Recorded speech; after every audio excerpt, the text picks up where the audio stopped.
Boa tarde a todos.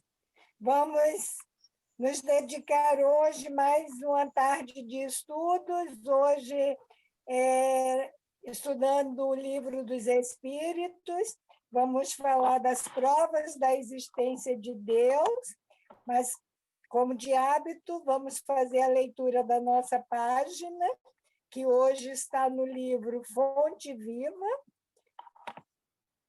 onde Emmanuel vai tecer comentários sobre o versículo 15 do capítulo 10, em Atos dos Apóstolos. Não faças tu comum o que Deus purificou. Tem o título Ante o Sublime. Existem expressões no Evangelho que, à maneira de flores a se salientarem no ramo divino, devem ser retiradas do conjunto para que nos deslumbremos ante o seu brilho e perfume peculiares. A voz celeste que se dirige a Simão Pedro nos Atos abrange horizontes muito mais vastos que o problema individual do apóstolo. O homem comum está rodeado de glórias na terra.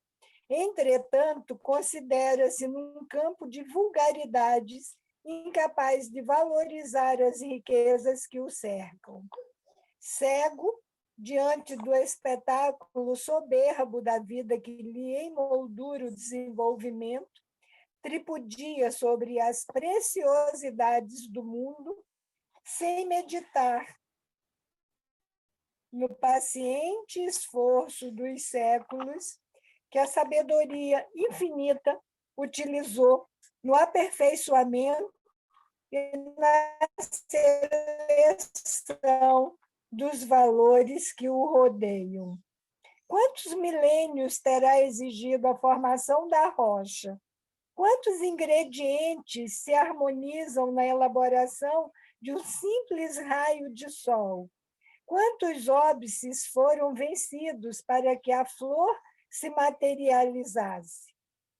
Quanto esforço custou a domesticação das árvores e dos animais? Quantos séculos terá empregado a paciência do céu na estruturação complexa da máquina orgânica em que o espírito encarnado se manifesta? A razão é luz gradativa diante do sublime. Não te esqueças, meu irmão, de que o Senhor te situou a experiência terrestre num verdadeiro paraíso, onde a semente minúscula retribui na média do infinito por um, e onde águas e flores, solo e atmosfera te convidam a produzir em favor da multiplicação dos tesouros eternos. Cada dia, louva o Senhor que te agraciou com as oportunidades valiosas e com os dons divinos. Pensa, estuda, trabalha e serve. Não suponhas comum o que Deus purificou e engrandeceu. Então, nós convidamos a todos para esse encontro com o nosso interior, louvando a Deus, nosso Pai, por toda a criação, por mais um dia que Ele nos permite experienciar nossa vida de relação, para o nosso crescimento espiritual. Cada dia nos trabalhando para nos conhecermos, nos aperfeiçoarmos e juntos caminharmos em direção à luz, mas nos auxiliando o nosso próximo, respeitando buscando as leis divinas e agradecidos por todos os benefícios que recebemos. E, neste momento, pelo benefício do encontro, da oportunidade de estudo e de reflexão. Agradecidos aos nossos benfeitores, a espiritualidade amiga responsável pela realização desse trabalho, sempre presente, nos orientando, nos facilitando o entendimento. E assim, agradecidos, nós pedimos permissão para darmos início às nossas reflexões, ao nosso estudo nessa tarde. Que assim seja, Senhor. Graças a Deus. Queridos, parte primeira, capítulo 1, dando sequência, estamos falando das causas primárias. Terça-feira fizemos a abordagem do tema Deus e o infinito, e hoje provas da existência de Deus, que são muitos os questionamentos, os argumentos a favor e contra a existência de Deus, que são desenvolvidos por pensadores há quanto e quanto tempo, pensadores de várias áreas, não apenas os filósofos, mas também cientistas, pensadores de modo geral ao longo da história. Essa discussão, a formulação desses argumentos vem desde Platão, Aristóteles, Sócrates, por aí, não estou fazendo uma linha de tempo. Tantos outros, depois mais próximo, Tomás de Aquino, Descartes, uns que eram contra, outros a favor, e sempre nessa busca por respostas, né? Terça-feira, nós falamos de uma palavrinha estranha, a Teodiceia, uma área da filosofia que busca resposta para, entre outras tantas coisas, a existência de Deus. E que a pergunta lá na Teodiceia, que é um ramo da filosofia, né, naquela época, que buscava, a pergunta era exatamente a mesma que Kardec faz aqui, como a questão 1 no Livro dos Espíritos, e a resposta também exatamente a mesma, sempre nessa busca, e até hoje ainda se busca e ainda não se encontram respostas. Nós lembramos da fala da Josi, terça-feira, ela disse que bom que não só sou eu, e todos nós ainda continuamos nessa procura, nessa busca incansável. Os que acreditam apresentam justificativas que consideram bem embasadas, fortalecem os argumentos. Os que não acreditam afirmam que os argumentos são insuficientes para acreditar, né? E aí vamos contestando, e vamos nesse embate até hoje. Vamos, de um lado, uns do outro lado, puxando aí, uns se entregam à vida contemplativa, já acreditam em Deus, mas sem entender, apenas naquela crença cega. Outros vão buscando um equilíbrio numa fé ativa, nessa conjunção de vida material, vida espiritual. Outros vão ainda guerreando, vão matando em nome de Deus, e as respostas vão ou se somando, ou se opondo, mas nós estamos sempre nessa busca. E como a proposta do nosso estudo para que ele seja participativo. Aí vamos ao livro mesmo, quem estiver com ele na mão, com as questões para a nossa reflexão, que hoje é a de número 4. Mas antes de olharmos para o livro, nós vamos fazer aquela conversa entre duas pessoas, mas não vão responder para mim. Vocês vão conversar aqueles 2 minutinhos entre si. Um da dupla dá a resposta que pensa a respeito do que nós vamos perguntar, o outro ou concorda ou diz se pensou diferente, e depois nós todos entramos na conversa. Pode ser?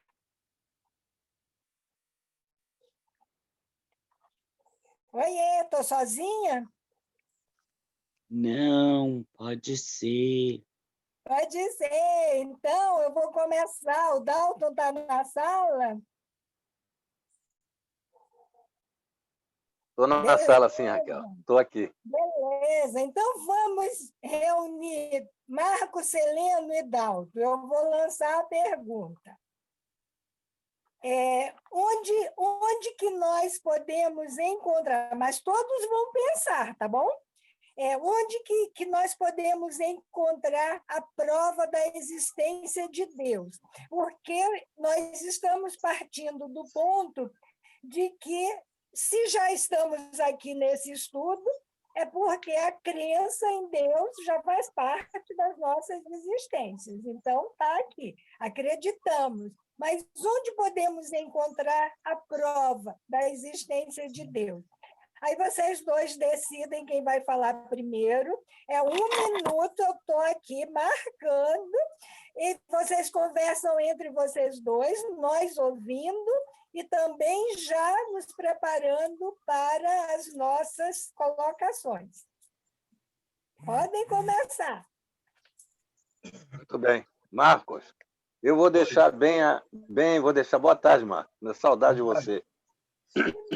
Eu vou deixar bem para você responder, Marcos, porque você é mais acadêmico do que eu. Eu posso falar de algumas coisas, mas são visões pessoais, são experiências, né, que vai, né, nos deixar assim, bastante confortável de falar, né, da minha crença na parte espiritual, né, pelas experiências. Eu acho que fica mais simples para mim. Aí a parte acadêmica fica Agora com não você. tem resposta certa, né? São o que vem na nossa mente, no nosso coração. Tá bom. Eu gosto muito de uma resposta que é uma resposta muito simples, mas que vai fechar direitinho com a resposta do livro, que é uma resposta dada numa historinha do Momento Espírita, que diz que o caravaneiro estava acampado com a sua caravana, né? E aí, quando foi de manhã, ele sai da tenda, ele vê o seu súdito lá orando, né? E aí ele pergunta como é que ele acredita em Deus, por que ele acha que tem um Deus, né? Aí o súdito olha para ele e diz: Senhor, quando o senhor sai da tenda e olha em volta da tenda, como o senhor sabe qual foi o bicho que andou em volta da tenda à noite? Se foi um cavalo, se foi uma onça, como é? Aí o caravaneiro diz: pelas pegadas. Ele olha para o céu, aliás, não era de manhã, era de noite, ele olha para o céu e vê aquele monte de estrelas e diz assim: Senhor, aquelas pegadas não podem ter sido deixadas por nada conhecido pelo homem. Então, o caravaneiro se ajoelha e começa a orar com ele. Ou seja, se você está vendo que tem uma coisa muito maior do que qualquer inteligência humana pode fazer, muito perfeita, onde tudo se encaixa bonitinho, onde tudo tem uma sequência de causa e de efeito, e se não pode ter sido criado por um homem, nem por nenhuma inteligência conhecida, a essa inteligência a gente dá o nome de Deus. Beleza, rapidinho, que passou de 1 minuto. Desculpa. Eu tenho que falar alguma coisa, Você Raquel? concorda com isso, Dalto? Você concorda com essa colocação? Eu acho muito filosófica, né? Muito lírica, né? Mas concordo, eu acho que é assim mesmo, funciona por aí, né? Você quer que eu acrescente alguma coisa? Você ainda está faltando 35 segundos, Então dá menos tempo. agora. Para quem já viu um espírito que não estava presente ali, porque era um espírito, se materializar, então aí eu não posso mais duvidar. Eu não acredito em Deus. Eu sei perfeitamente que ele existe, embora eu não possa provar nada. Tá bom. Olha só, aí eu vou repetir bem a pergunta para que os outros companheiros queiram concordar, discordar. Boa viagem, Luciano. Onde se pode encontrar a prova da existência de Deus? Então, o Marco Celeno trouxe essa fábula de Meimei, essa história. Meimei, que conta essa história, ela fala nas pegadas, fala como que nós reconhecemos uma joia, que é pela marca do ourives, ela é um pouquinho mais É um longa. pouquinho maior, é verdade. E aí é Meimei, essa história. E aí o Dalton falou da materialização como uma prova da existência de Deus, e aí eu gostaria de agora abrir e ver quantos querem, se quem quer falar, complementar, ou se todos concordam, a gente vai passar, porque são bastante perguntas hoje, tá bom? Tem alguém, Tati, na frente, querendo, ou eu posso dar... Não, até agora não, ninguém falou comigo aqui, não. Posso Então, falar alguma coisa só para fechar o conceito? Quer dizer, não fechar o conceito, mas pegando uma parte da fala do seu Dalto, pegando o que o Marco Celeno falou, e o que está já no Livro dos Espíritos, não existe efeito sem causa. muito Se bem. não existe efeito sem causa. Então, se tudo existe, está encadeado logicamente, e isso converge para o campo da ciência, quando você vai processando isso, a gente vai para a teoria de cordas, e você chega, e quando você desdobra, desdobra, desdobra, você chega até o fóton, até o bóson, até o que chamam de cordas, né? Que, por causa da forma. E dali em diante ninguém consegue mais explicar. Então, toda a matéria, tudo que existe no universo hoje é explicado pela ciência, pela teoria de cordas. E chega um momento que a teoria de cordas não consegue mais avançar e explicar. E como não existe efeito sem causa, tem que ter uma inteligência muito, como disse o Marco Celeno muito bem, alguma coisa que seja muito perfeita para fazer tudo esse encadeamento lógico com toda a perfeição que existe no universo. Tá bem. Muito bem, muito bem. Então, fechou bem complementado, porque a resposta que nós recebemos, né, da pergunta de Kardec é justamente por aí, num axioma, né, numa evidência que aplicais às vossas ciências. Não há efeito sem causa. Procurai a causa de tudo o que não é obra do homem, e a vossa razão responderá. Essa foi a resposta dada pelos espíritos, e tem uma observação, um comentário feito por Kardec. Para crer-se em Deus, basta se lance o olhar sobre as obras da criação. O universo existe, logo tem uma causa. Duvidar da existência de Deus é negar que todo efeito tem uma causa, e avançar que o nada pode fazer alguma coisa. antes de passar para a próxima pergunta, no livro A Gênese, nós achamos interessante trazer somente para essa questão de que, às vezes, nós não vemos, por ou limitação nossa, por falta de conhecimento, aí o entendimento, a capacidade, né, nossa limitada ainda, mas não significa que não exista. No item 2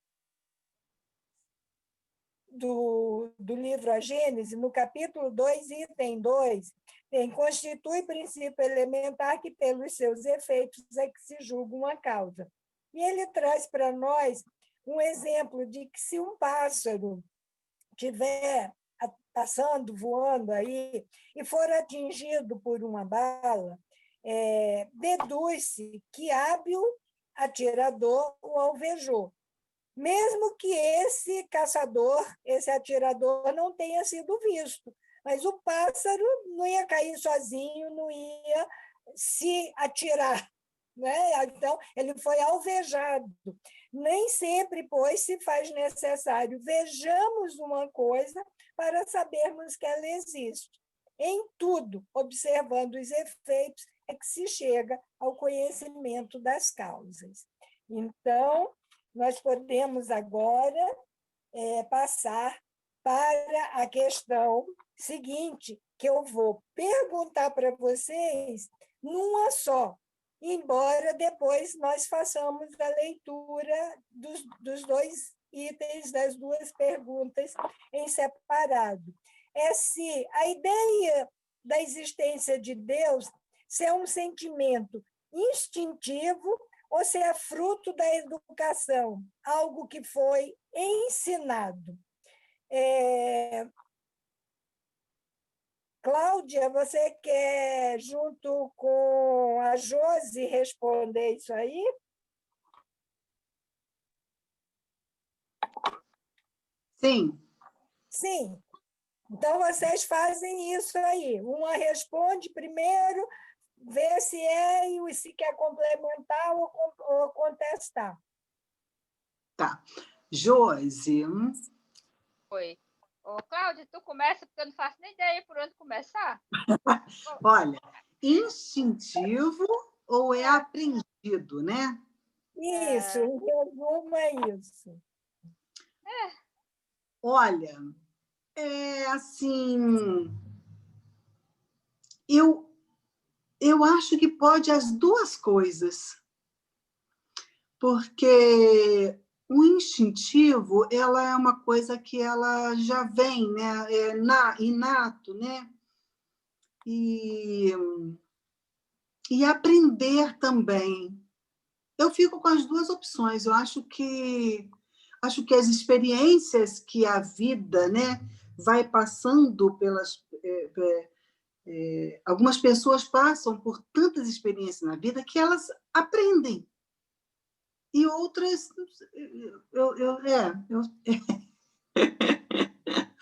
Parei aí nessa dúvida. Eu acho que pode os dois, mas vamos ver.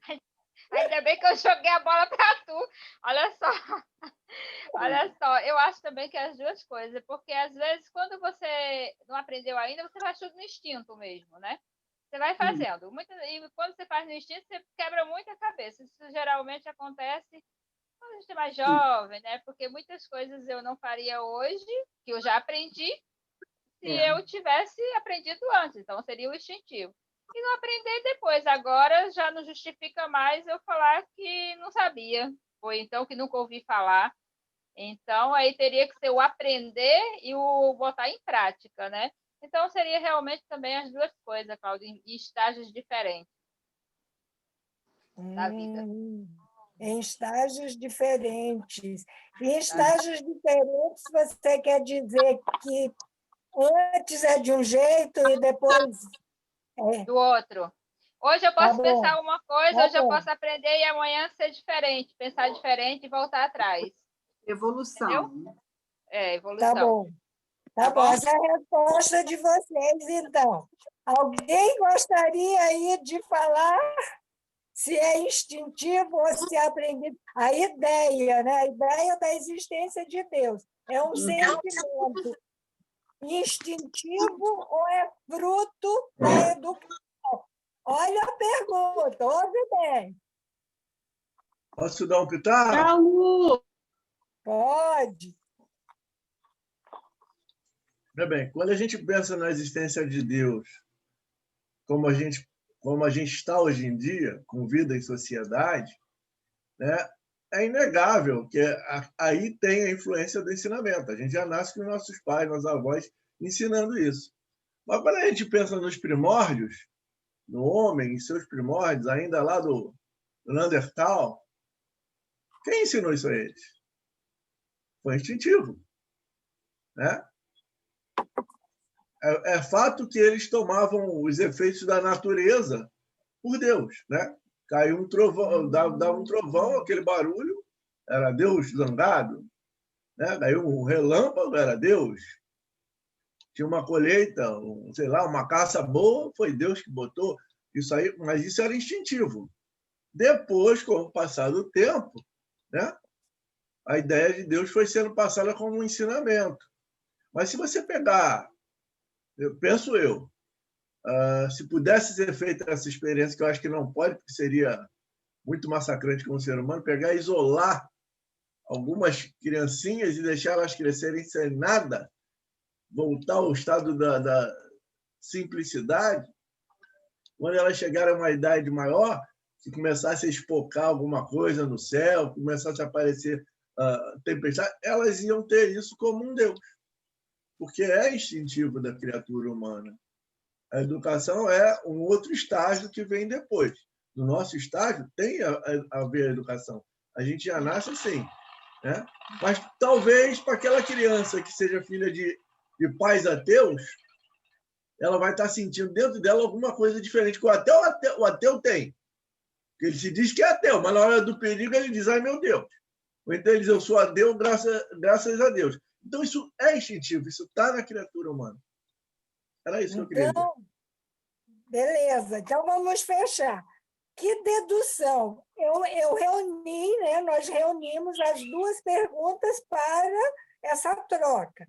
Mas a pergunta número 5, Kardec faz da seguinte forma: que dedução se pode tirar do sentimento instintivo que todos os homens trazem em si? Então, ele já parte de que todos têm esse sentimento instintivo, que já trazem em si da existência de Deus. A resposta que os espíritos trazem é a de que Deus existe.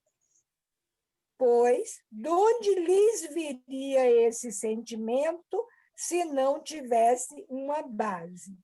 É ainda uma consequência do princípio. Não há efeito sem causa. E, na sequência, a pergunta 6, que nós fizemos unidas para a reflexão, a pergunta literal é: o sentimento íntimo que temos da existência de Deus não poderia ser fruto da educação, resultado de ideias adquiridas? Só que ele já falou que há um sentimento inato. E os espíritos superiores vêm responder: se assim fosse, por que existiria nos vossos selvagens esse sentimento? E essa colocação que o Marcos Celeno já fez desde os tempos muito remotos. Nós temos aí na mitologia os deuses gregos, romanos e tantos outros, até chegar nos nossos indígenas. Tupã, que é considerado o criador dos céus, da terra, dos mares, mas tem Jaci, que também é a deusa lua, tem o Guaraci, que é o deus sol, e já passamos por Zeus, Apolo, Minerva. Um era pai dos deuses e pai dos homens, o outro era deus do vento, dos oceanos, e assim era a deusa da sabedoria, e sempre nessa busca de Deus e de provar a existência de Deus e de sentir Deus. Mas no nosso entendimento, depois da leitura das duas perguntas, é que o sentimento é instintivo, é um sentimento inato, e senão não existiria nos selvagens, porque não foi ensinado para eles.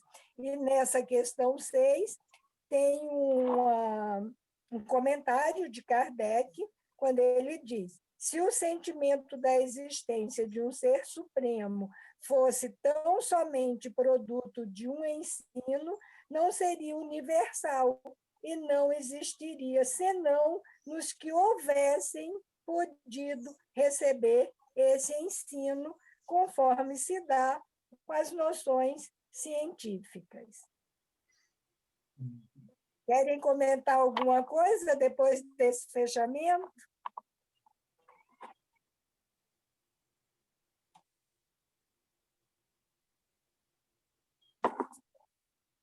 Não, ninguém? Todo mundo quietinho? Vou falar. Oba! Depois vou ficar aqui bem quietinha. Veja bem, mesmo quando se acredita quando Marco Celeno falava, eles tomavam pelo raio como um deus, Jaci, as deusas gregas, tudo era a busca de uma explicação para uma inteligência superior que justificasse o encadeamento lógico do universo. Embora não existisse a ideia de Deus como nós tem hoje, como temos hoje, existia sempre a busca de uma explicação que, como não se consegue explicar, se atribui a uma causa superior, e isso seria o Deus, seja lá que nome teria isso. Fechei. Isso. Ficou mais claro para vocês, Cláudia e Josi? Ficou sim, dona Raquel, está ótimo. Cláudia? Entendi. Então, não tem o lado do aprender. Assim, instintivamente a gente já traz, né? Como assim, esse sentimento está aqui, é inato. Agora, claro que a transmissão, pode ser a transmissão oral, que é passada nos povos mais primitivos e tudo mais, vai dentro daquela colocação de evolução, que a Josi disse, vai em estágio diferente. Agora, dentro de nós, já existe. O Marco Celeno também fez essa colocação, de que até o ateu, no fundo, provavelmente ele admite uma inteligência superior, alguma coisa maior do que ele, né? Então, existe em nós, pode estar lá adormecido, que a transmissão, os ensinamentos, o processo de educação vai contribuir de alguma forma para esse desabrochar. Mas é um sentimento inato, é um sentimento inato. Posso dar mais uma palavrinha só? Sim. Veja bem, o ensinamento viria para tentar organizar a ideia do divino, do ser supremo. Viria só para organizar essas ideias. Aí a ideia daí a ideia do sentimento ensinado, entre aspas. Mas isso seria só uma ordenação dentro de um convívio em sociedade, em grupo. Fechei. Porque na realidade está lá. Ele precisa só realmente isso. Fechou brilhantemente, mas beleza. E agora? Aliás, né, Raquel, é isso que o Livro dos Espíritos vem fazendo, né? Porque antes de Jesus, Deus era o Senhor dos Exércitos. Era um sangrento, sanguinolento, né? Vingativo. Jesus veio e transformou ele em pai, né? E aí, com os espíritos, Kardec mostra que é o criador de tudo, é a causa primária, para satisfazer também a ciência e mostrar que realmente não é só uma coisa de religião, mas é a causa de tudo, é a razão de tudo. É isso. Muito é. A causa é, pois, soberanamente inteligente, né? Isso. Eu não sei quem é Tati. Você está por aí? Você está admitindo? Pode falar? Eu não sei quem é que está, todo mundo. Eu estou aqui, posso falar, posso tentar falar, né? A Andréia quer participar? Oi, Raquel. Eu estou aqui ouvindo. Eu cheguei bem atrasada, mas eu estou gostando das discussões. Eu concordo que é um sentimento inato e que a gente vai aperfeiçoando. Eu vou fazer uma pergunta nova. Ah, você vai fazer uma pergunta nova? Tá ótimo, pode fazer. Pode ser você junto com a Tati? E Posso tentar.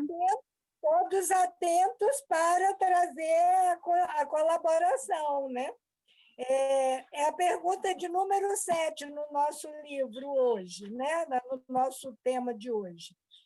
Poder-se-ia achar nas propriedades íntimas da matéria a causa primária da formação das coisas?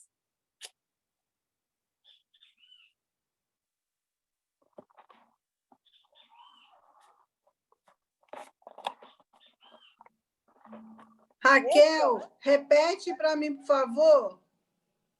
Travou. Ai, travou. Poder-se-ia achar nas propriedades íntimas da matéria a causa primária da formação das coisas? Pode pular, essa que a Nádia já respondeu. É. Que toda causa Não tem existe efeito, não existe efeito sem causa. É. Estou falando da teoria de cordas. Isso. Aí vai entrar os entendidos aí na física, na química, aí a transformação de não uma sou eu. substância em outra, né? E essa matéria entendida como tudo que tem massa, que ocupa lugar no espaço, né? É matéria. E aí mesmo na vida espiritual, a matéria é sutil, mas é matéria, né? Isso aí tudo a gente pode aí expandir também, mas é a pegadinha, uma das pegadinhas da tarde. Então, mas isso é efeito. Quando a gente considera que não há efeito sem causa, tudo isso é efeito. E tudo que é efeito tem uma causa primária. Fechei. E vou fechar meu biquinho. Vai nada, tem mais coisa. Tem mais coisa. Então, seria a causa dessas propriedades? Qual seria, então, a causa dessas propriedades? A própria espiritualidade responde com essa pergunta. Mas, então, qual seria a causa dessas propriedades? Físicas, químicas, essa transformação, essa evolução. Então, indispensável sempre uma causa. Cadê? Primária. Cadê a primária? Primária. Muito bem! A necessidade sempre é indispensável, sempre uma causa primária. E também essa pergunta tem um comentário de Kardec, que atribuir a formação primária das coisas às propriedades íntimas da matéria seria tomar o efeito pela causa, porquanto essas propriedades são também elas Está vendo como vocês estão sabidezas? Também são elas um efeito que há de ter uma causa. Tá bom? Fechamos? Oi, eu acho que Sim. travou.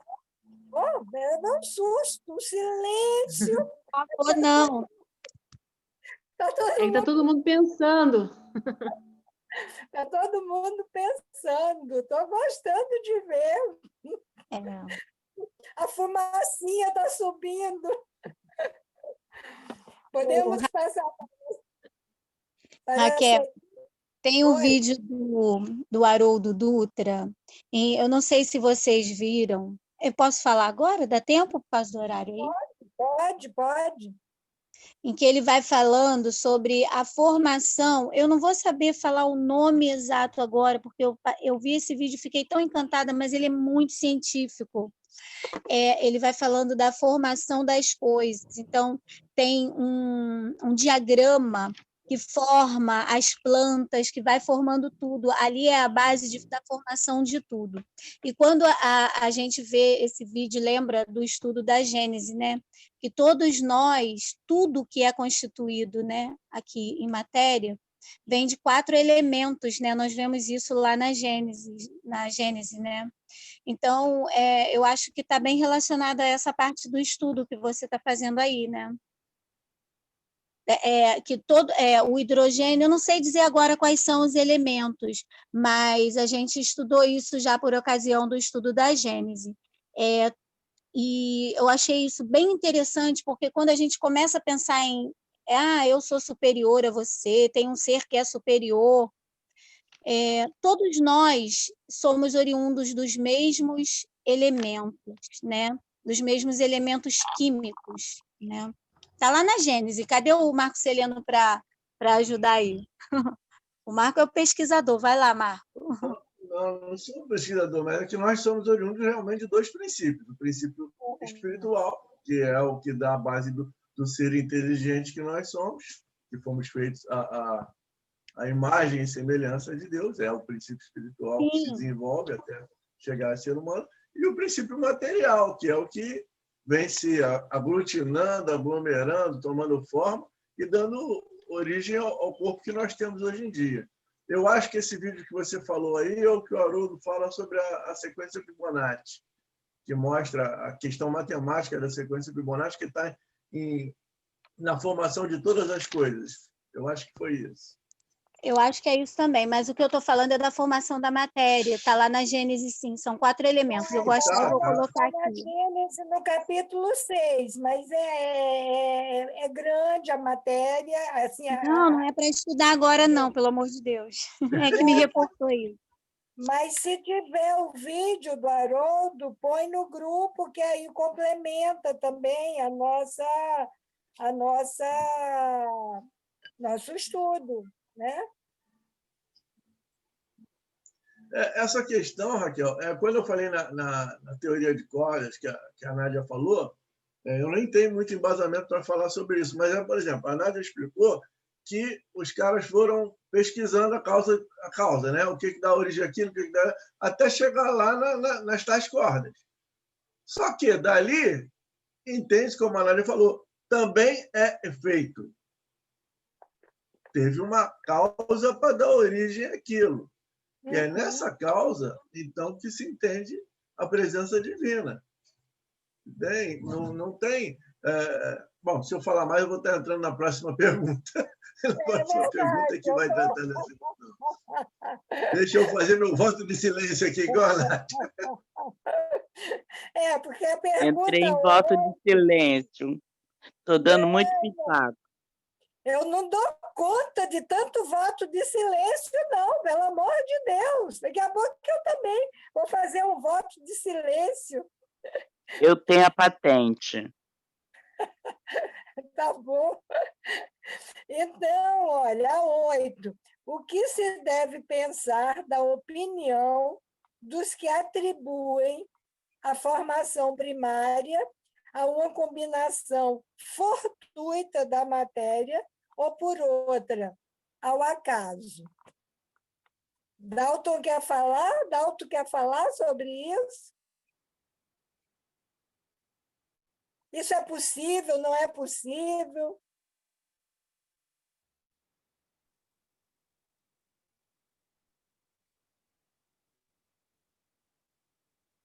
Acho que o Dalton caiu. Acho que ele foi tomar café e voltou, não. Ele está em voto de silêncio também hoje. Todo mundo.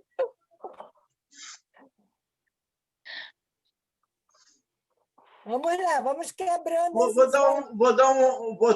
fazer uma Ele está colocação para ver falando, se mas não alguém está comenta. saindo o som, não. Ele está falando, mas não está saindo o som, não. Tem alguma coisa. Fala agora, Dalton, abriu. Não está com som, não. A gente não te ouve.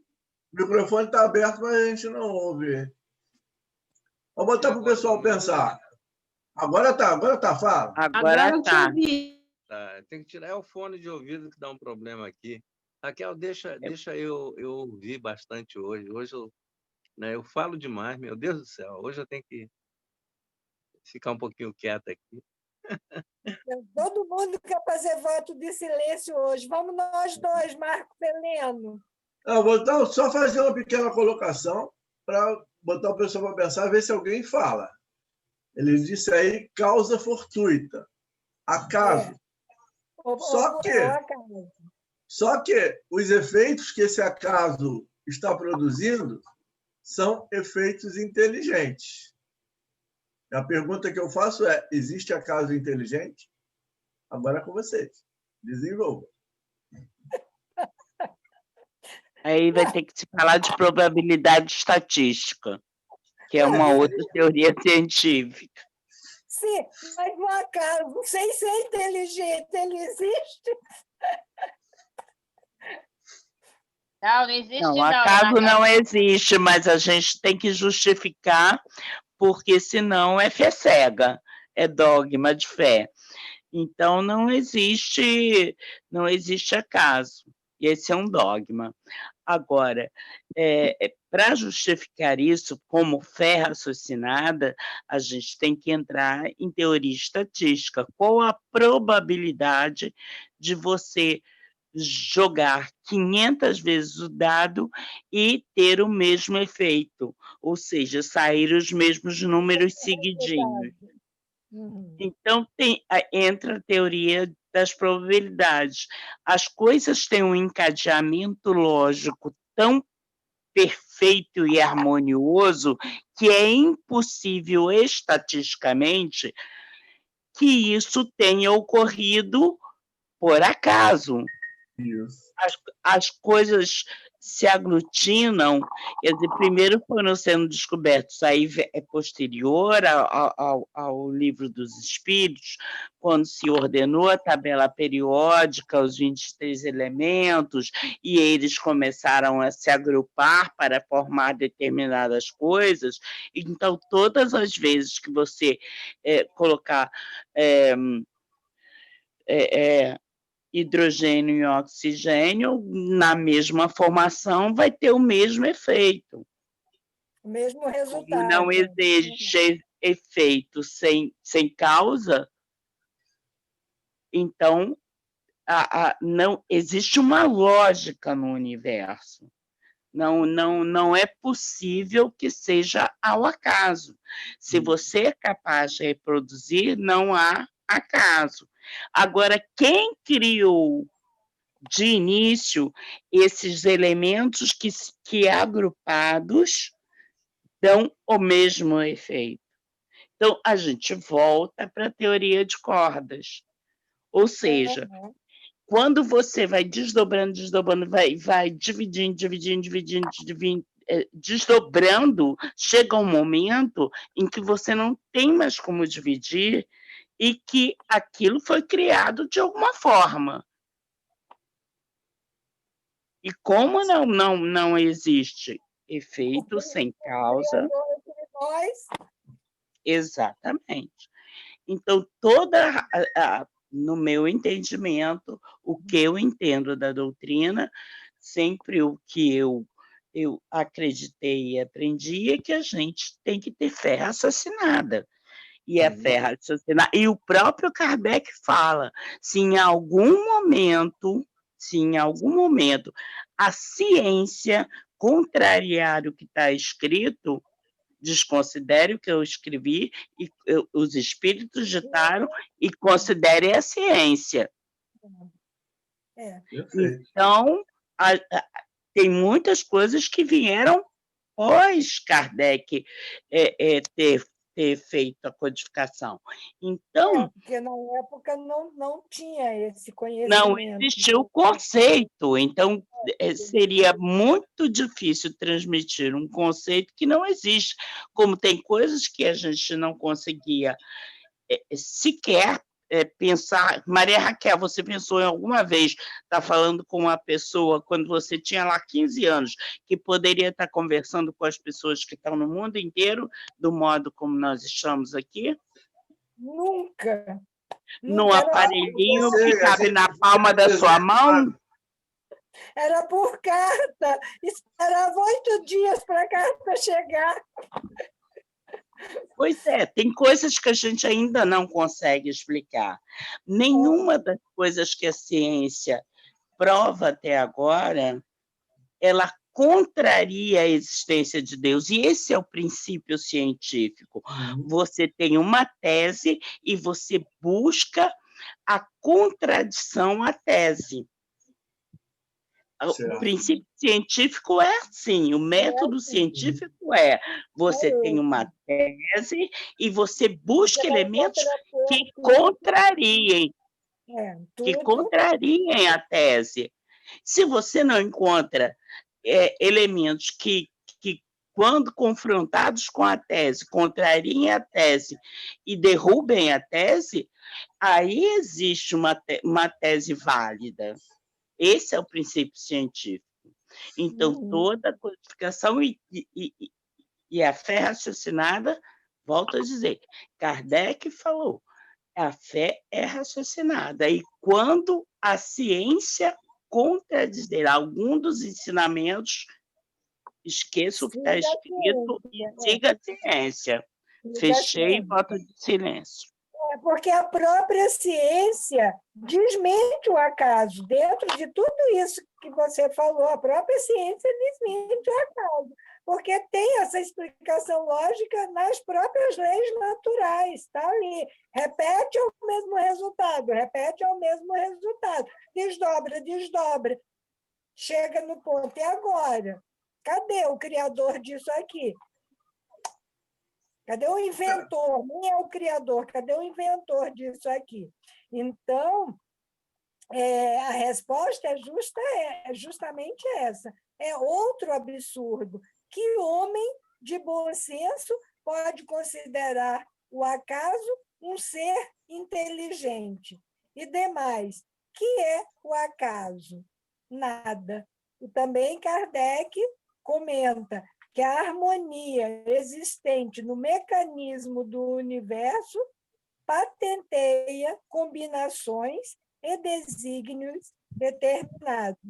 E por isso mesmo revela um poder inteligente. Atribuir a formação primária ao acaso é insensatez, pois que o acaso é cego e não pode produzir os efeitos que a inteligência produz. Um acaso inteligente já não seria acaso. Né? Pois é. Inteligente, com capacidade de manipular as coisas, então. Aí a gente pega esse acaso e chama de Deus, então. Pronto, acabou. O que é mais cômodo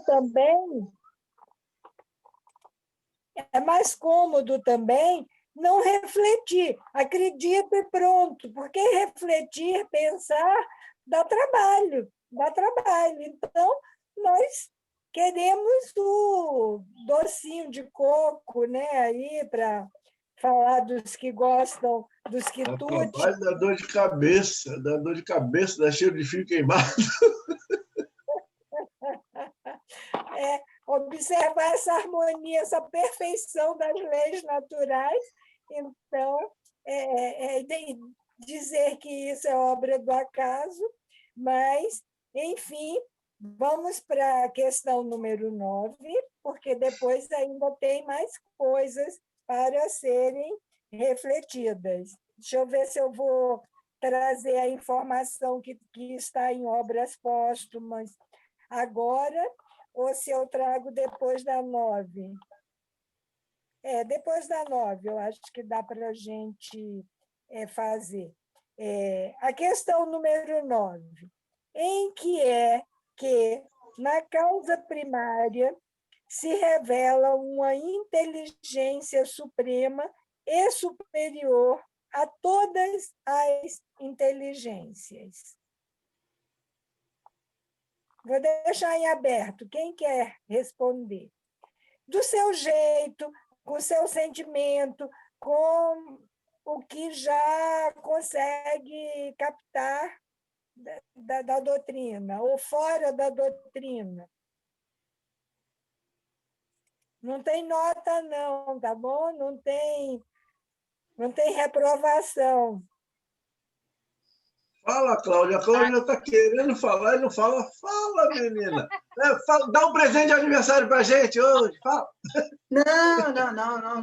Não tô com... Porque, assim, eu já internalizei, já entendo tão bem a existência de Deus com as suas provas e com as suas... Porque eu fico, assim, querendo... como que é um pensamento de alguém que não tem, né? Aí eu fico pensando, o que é a causa primária, entendeu? Eu estou querendo voltar um outro pensamento. Não sei. Tá bom. Vamos ler, então, a resposta, e aí todos nós juntos refletimos e comentamos. Eu acho que está nessa questão da harmonia, né, Raquel? De tudo, né? Do macro e do micro.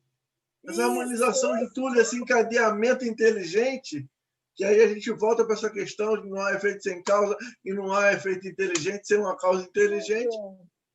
Tudo encadeado. Tudo encadeado. O que está no macro está no micro. O que está no macro está no... Isso. Se a gente imaginar o nosso corpo como um pequeno universo, a gente vê que proporcionalmente, né? Se você imaginar uma célula como um pequeno universo, você também vê ali as funções celulares, as organelas, tudo ali dentro, mexendo, tudo certinho, tudo bonitinho, né? A gente vê, outro dia eu vi outro dia não, tem bastante tempo, eu estava na faculdade, vi um vídeo sobre a questão da membrana celular, né? Fizeram uma animação, como que as proteínas entram, como que abre cada passagem para cada tipo de proteína entrar na célula, o que a célula excreta. Aquilo ali é uma coisa tão harmoniosa, tão perfeita, que não dá... Imaginou uma coisa microscópica que tem um mecanismo tão complicado e que funciona ali bonitinho, desde que a célula nasce até que ela morre perfeitamente. E se dá um defeito, ela vira uma célula anômala, uma célula cancerígena. Mas é uma coisa muito perfeita. O Renália falou uma coisa. É isso aí. Aí, já exatamente, a resposta vem que tendes um provérbio que diz: pela obra se reconhece o autor. Entra com a fábula que você trouxe no início. Isso. Então, por aquele efeito, por aquele resultado, você identifica o autor, né? Pois bem, vede a obra e procurai o autor. O orgulho é que gera a incredulidade. O homem orgulhoso nada admite acima de si. Por isso é que ele se denomina a si mesmo de espírito forte. Pobre ser que um sopro de Deus pode abater. E exatamente toda essa harmonia, né, do universo, da criação divina, todo esse encadeamento de criação. Só que a nossa incapacidade ainda de ter essa real concepção está ainda um pouco distante, né, de nós, e aí essas dificuldades que muitos de nós ainda enfrentamos, né? E aí, em Obras Póstumas, na primeira parte, tem a prova da existência de Deus, temo-la neste axioma: não há efeito sem causa. Vemos constantemente uma imensidade de efeitos cuja causa não está na humanidade, pois que a humanidade é impotente para produzi-los, ou sequer para os explicar. Essa concepção da qual nós falávamos, né? Que para nós ainda não temos essa capacidade. É impotente até para explicar. A causa está acima da humanidade.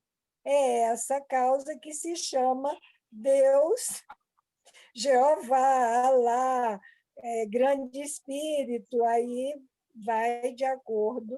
E tais efeitos absolutamente não se produzem ao acaso, fortuitamente ou em desordem. Desde a organização do mais pequenino inseto e da mais insignificante semente, até a lei que rege os mundos que circulam no espaço, tudo atesta uma ideia diretora, uma combinação, uma previdência, uma solicitude que ultrapassam todas as combinações humanas. A causa é, pois, soberanamente inteligente. E aí, para fechar a questão de perguntas e respostas, tem mais uma pergunta que não está no livro dos Espíritos. Como você prova a existência de Deus ao ponto de convencer alguém? Cuidado, é uma pegadinha. Como você prova a existência de Deus ao ponto de convencer alguém? Eu escolho ou alguém se candidata para responder. Me dá mais um pouquinho de água, né? Ô, Raquel, eu já passei dessa fase de tentar convencer alguém, sabe? Quero mais, não. Quero não. É por aí. Eu faço as minhas atitudes, eu faço a minha vida. As pessoas falam assim, todo engraçado, como é que você tem... Você tem sorte, né, Cláudia? Eu falo, olha, depende. Não é bem sorte, né? A gente faz um esforço muito grande, né, para se merecer algumas bênçãos, né, algumas coisas. Mas estamos aqui todo mundo no mesmo, na mesma tempestade, né, em barcos diferentes, mas na mesma tempestade. Mas não convenço mais, não. Ah, não quer? Ah, tá, então tá bom, entendeu? Assim. Dona Raquel, eu acredito que não tem como convencer alguém assim da existência de Deus, assim, porque até para a gente que acredita, a gente acredita mesmo em Deus, a gente não dá para explicar como é Deus. Imagina como que a gente vai convencer, né? Eu acredito em Deus, ele existe, e como está falando aqui, pela obra. Quando você olha a natureza, quando você olha que é tudo perfeito, quando você recebe seu filho no braço, então não tem como não acreditar em Deus. Aí daí você, se alguém quiser uma explicação, alguma coisa que possa pegar, eu acredito que não tem como convencer, né? Eu acho que não dá não para convencer ninguém, não. Não tem argumento para convencer, né? Eu tenho um amigo que já está desencarnado, foi presidente do Centro Espírita aqui de Realengo, onde eu comecei ainda na adolescência. Ele dizia assim, que aliás é uma fala que não é dele, era de digamos assim, do Matuto, que ele conheceu nos tempos antigos. Diz assim, se você me perguntar o que é Deus, eu não sei. Mas se você não me perguntar, eu sei. Ou seja, Deus você não tem como explicar. Deus você sente e pronto. E aí a pessoa só vai se convencer se ela quiser sentir Deus. Se ela não quiser sentir Deus, ela vai ficar dando cabeçada a vida fora até a hora que ela se convencer que ela precisa sentir Deus dentro dela. Porque senão não adianta mesmo.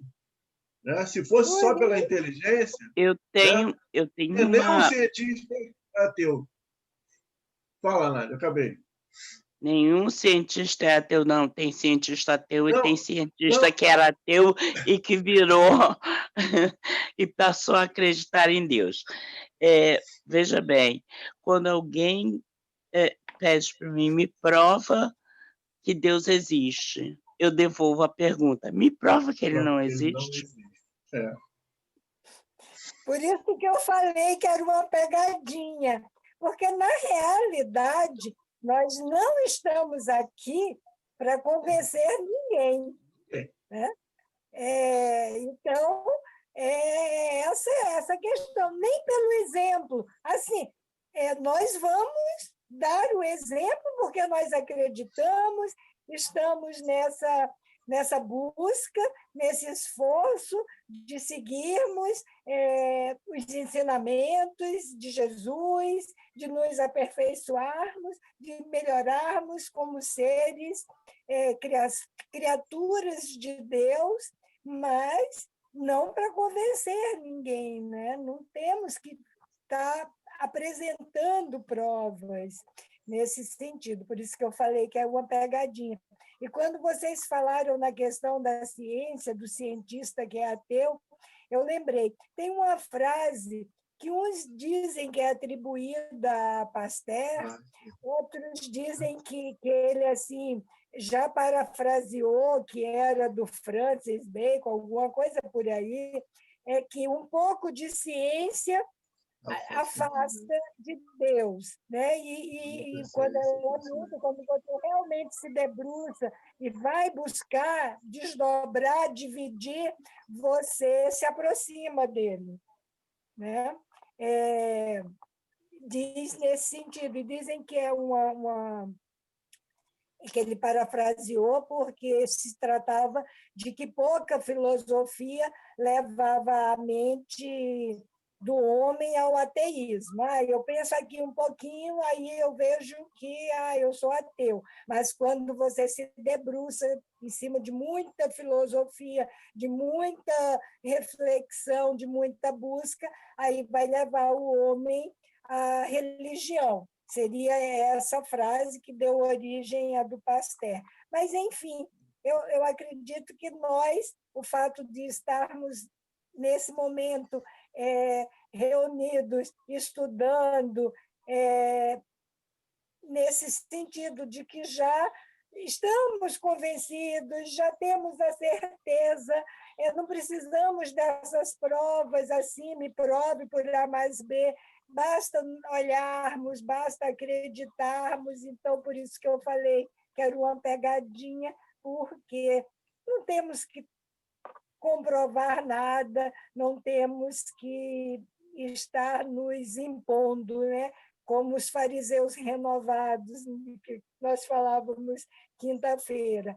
E para fechar o trabalho como um todo, né? Nosso encontro da tarde, nós vamos trazer um poema. A médium só está identificada como senhorita O, é a primeira letra do nome dela. Foi da Sociedade Espírita Africana, está na Revista Espírita de 1862, em outubro de 1862. Tem o título, não sei se vocês conhecem, A Criança e o Ateu. Um belo espírito, gabando-se de ateu, passeava um dia com um rapazinho à margem de um regato, cuja margem, ensombrada o protegia contra os raios do sol. Vendo fugir a água cristalina, perguntou ao menino, sábio companheiro: onde pensas tu que no curso veloz deve ser conduzido ao deixar este vale? Ora, diz ele, certamente um lago sereno vai receber o tributo de suas águas. E, no fim da marcha acidentada, desse modo terminam todos os riachos. Pobrezinho, diz a rir o professor, como teu espírito se engana. Aprende agora, aprende, pois como neste mundo tudo é finito. Quando ele se afasta da sua nascente, onde as vagas surgem a cada instante, é para ir, ao termo do seu curso, ao seio do oceano, perdido para sempre. Assim é ele, a nossa própria imagem. Quando deixamos o mundo sedutor, nada mais resta dessa curta passagem, e nós entramos todos no nada. Ó Deus, diz o menino com voz desconsolada, então, isso é verdade? Tal é o nosso destino que, de minha amada mãe, tudo terei perdido quando ela morrer? E eu, que acreditava que sua alma querida podia proteger ainda o seu filhinho e com ele partilhar as agruras da vida e após nos unirmos junto ao Onipotente, conserva sempre essa crença, diz baixinho o anjo protetor. Sim, ó querido, guarda bem a esperança, sem a qual nesta terra não há felicidade. O tempo se escoou, muitos anos depois, nosso sábio transpôs o largo umbral da morte. E, como sempre, fiel aos loucos pensamentos, morreu dizendo que Deus não existia.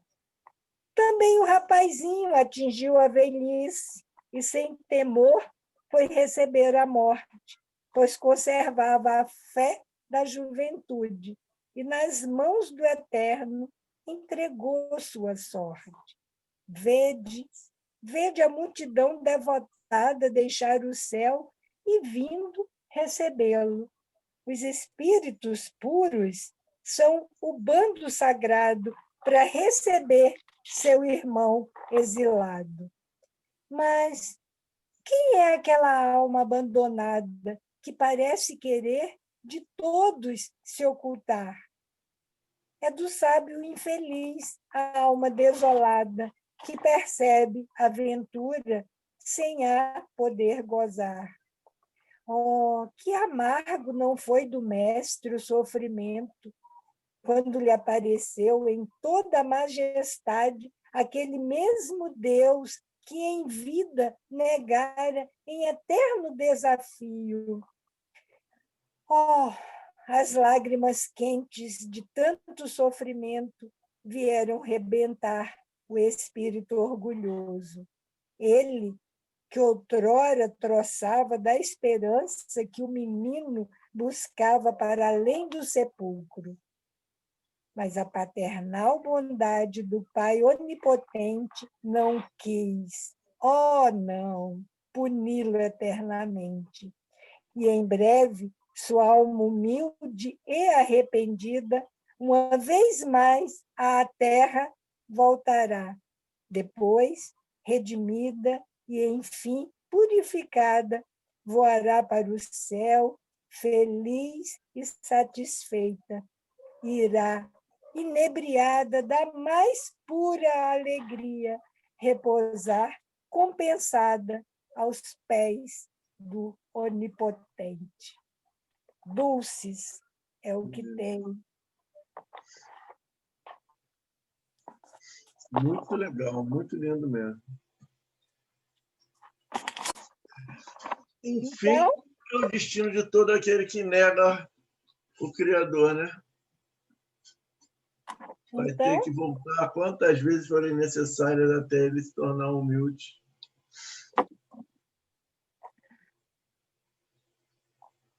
então, meus queridos, nós, da nossa parte, concluímos por hoje.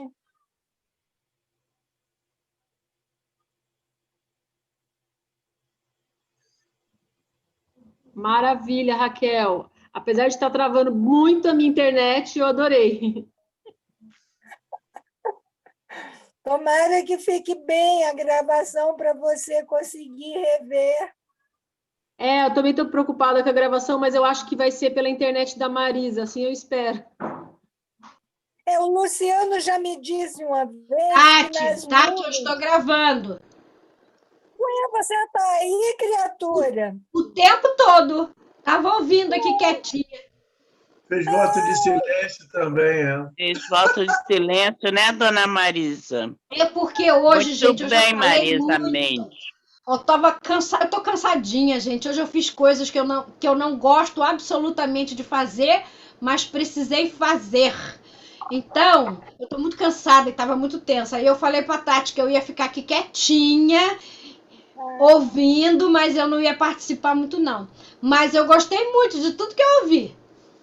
Maravilha. Então, vamos fazer a prece de encerramento, e aí, depois da gravação, interrompe e a gente conversa. Pode ser? Tá bom, tá bom, Tá bom? tá bom. Josi, você gostaria de fazer a prece final? Posso fazer sim, dona Raquel. Vamos lá. Tá bom, e depois a gente canta parabéns para a Cláudia. Tá bom. E assim, Mestre Jesus, agradecendo por mais essa oportunidade que aqui estamos em teu nome, para aprender, para ter esperança de continuar a nossa caminhada. Pedimos, Senhor, o amparo para a Cláudia, que hoje completa mais um ano da sua existência, que ela possa continuar a sua caminhada, a sua evolução. Pedimos a Maria que ampare a todos os nossos irmãos que nesse momento passam por aflições, com o coração desesperançado, que eles busquem Jesus, busquem em Deus a esperança para se reerguer e continuar a sua caminhada. E assim, Mestre Jesus, com a confiança em Ti, encerramos esse momento de estudo da noite, da tarde de hoje. Que assim seja, graças a Deus. Graças Parar de a gravar, Deus. tá? Tá bom.